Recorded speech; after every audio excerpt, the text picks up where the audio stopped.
How long have you been doing this? 24 years. I'm a graduate of Berklee College of Music. I have a music production engineering degree. Okay. After I got out of Berklee, I went to work at Sigma as an engineer and got a chance to work with some great people down there. I worked with a really good engineer. I started out as his assistant. I got to work with artists like Patti LaBelle, Levert, DOJ, Stephanie Mills, Teddy Pendergrass. It was like the who's who of R&B would come in and out of Sigma. So you get on those sessions, you get to work with those engineers, those producers. You get to learn a lot of things. To really get in the studio with real sessions, big-time clients, that's when you really get to see how the business works. And that's where you learn your chops as far as, engineering, the little tricks, Okay. things like that. Yeah. So, since you've been doing your home type of thing, what's the difference out of being at home and Sigma Sound? The great thing is to be able to work anytime you want to work. That's the flexibility is the best thing.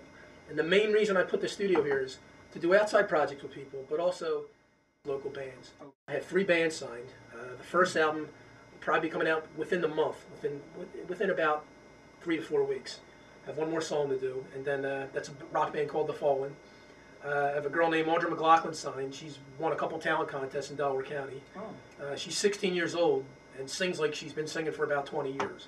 Wow. Phenomenal voice. Then I have another girl, Michelle Clifford, who's slightly older, does like country music, does like that Shania Twain. Okay.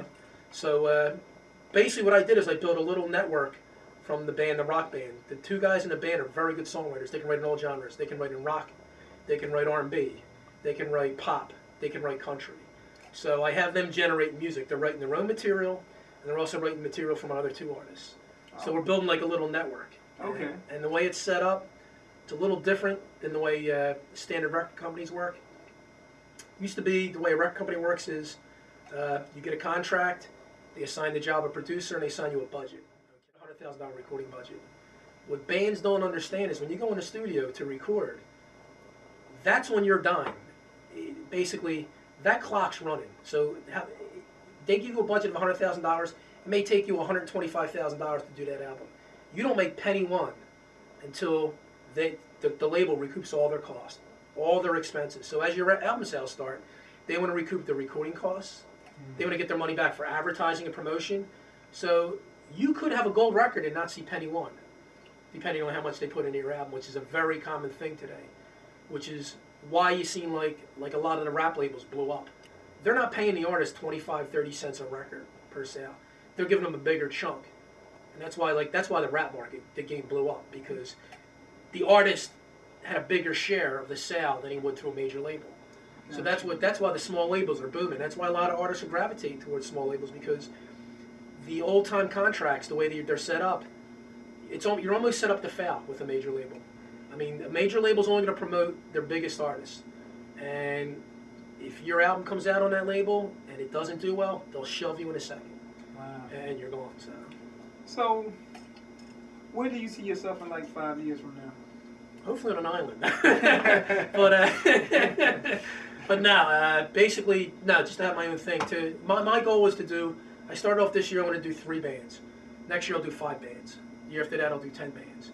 So I'm going to have a piece of every band I work with, a small piece. Okay. Now, I'm opening a door that they can't get into. In other words, they come in to do an album.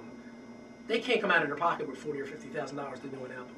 True. So I'll put up for the recording costs, sort of like they call it working on spec. I'll put up for the recording costs in return for trying to get, as far as getting them a deal label later, getting a piece of the deal, and getting a piece of any CD sales now. Basically, what we're going to do is each band's going to do CDs, and we'll sell CDs. And we actually have it broken down into a share where it's a 50-50 share with the band. So if they sell a CD for $10, they get $5, I get $5. So it's an equal split. It's not like a major label where they're going to get 25 cents or 30 cents per CD sale. So it's a lot more enticing to them. So I provide an avenue for them to get in and record, and they provide an avenue for me too, because it's talent. The main thing you need to make it in this business is you got to have, I don't care how good your equipment is or how good your talent is as an engineer or producer, the songs have got to be there. You've got to have talented songwriters. If the material's not there, it doesn't matter what else. Anything else doesn't matter. It's all stems from the material. So they provide the material for me, and I provide the avenue for them to get it out. Well, that's good. Everything pretty much industry standard in recording is Pro Tools. So everyone's got a Pro Tools system. People bring me files to mix that were done in other studios. They're generally Pro Tools files. Yeah. So work on a Pro Tools platform. Today, like I said, boards like this years ago were like, you couldn't touch a board like this for like $20,000, $30,000. Yeah.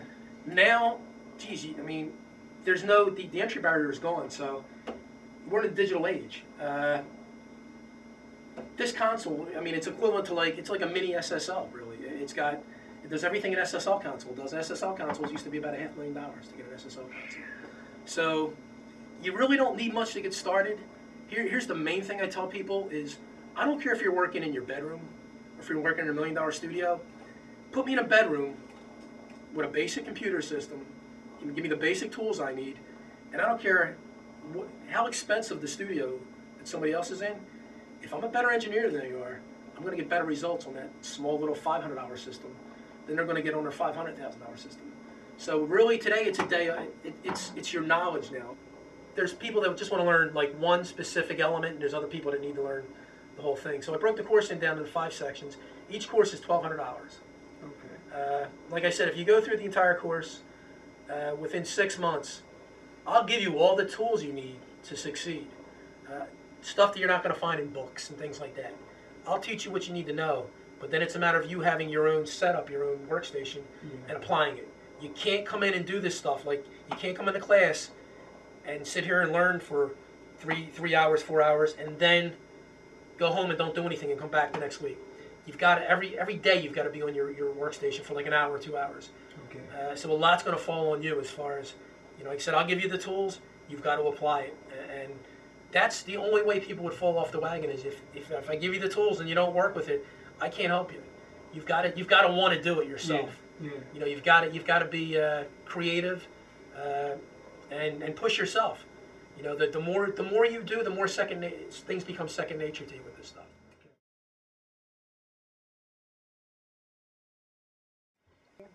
Yes. Is isolation. Okay, and that's why $1 million studios are $1 million studios. Is a lot of their expense went into actually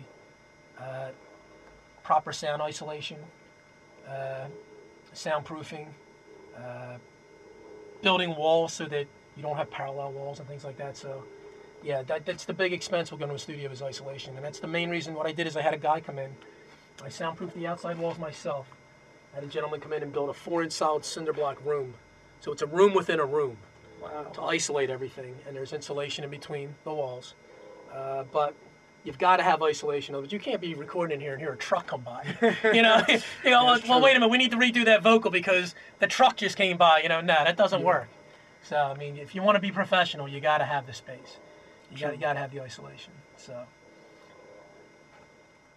stay away from acoustic foam. If you want to have any kind of isolation and absorption, go get the Owens Corning 703. The stuff's actually very reasonably priced. Go get yourself some material, cheap material, $1 a yard, $2 a yard, cover it up.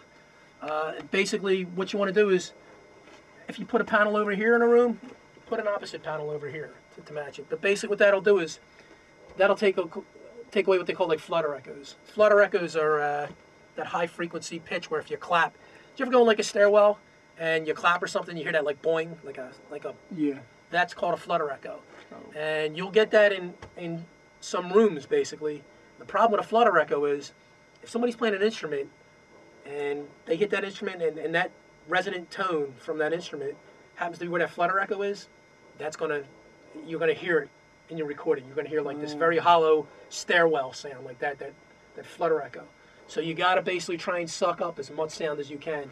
You don't want sound, especially in a small room, you don't want sound bouncing off your walls. You want to cut down to the B3 condenser mic. Usually on vocals, you always want to use condenser mics.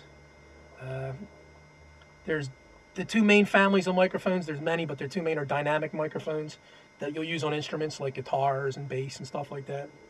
But usually in a vocal, you want to use a condenser microphone, and that's a condenser mic. Okay. Okay. Okay. Thanks for having us out, Al, and thank you for coming. Enjoyed myself, and the studio was off the chain. Appreciate that. And for anybody who's interested, Al, you can give your information.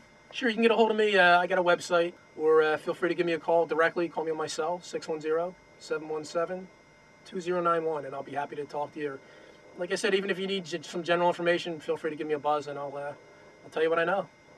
Okay. This is Al, and we closing out live footage. Peace.